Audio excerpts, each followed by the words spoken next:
waan ku salaamay saaxiib. waxaad i weydiinaysaa sababtaan ku canaanin waayey markan sida caadadii ahayd.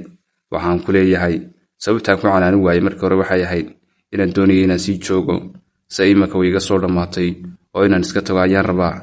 marka aan tegayana intaan ridda si degan u sii xidho ayaan dhaqaaqaa. mararka qaar ayuu qofku qaboobaa marka ay gubashadu ka tanbadato.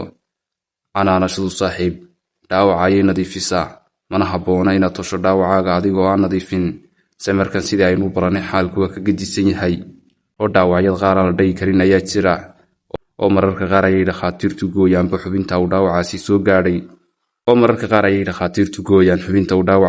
gaadhay si ay u ilaaliyaan jidhka intiisa kale. isla tallaabadaasi ayaan hadda qaadayaa oo waxaan kabkabanayaa inta ii badqabta. horena waanu sii soconayaa ma soo horjeedo in dadka niyadda loo dhiso, laakiin waxaa shardi ah in aanu waxaa la dhowrayaa noqon aniga niyad jabkayga. hore ayaan ugu sheegay in haddii ayba cid ila tartansiiyaan aanay anigay dooranin. karaamo dil ayay igu tahay in aniga cid layla tartansiiyaa, xataa haddii aniga lay doorto oo anigu cid iskuma dherariyo cidna layguma dherariyo. haddana waxaa jira waxaasba wax kasii xun saaxiib oo ah in ay ciddii kala doorteen. maxaanu sii joogaa markaas sii hadhay? canaantaydu maxay taraysaa markan?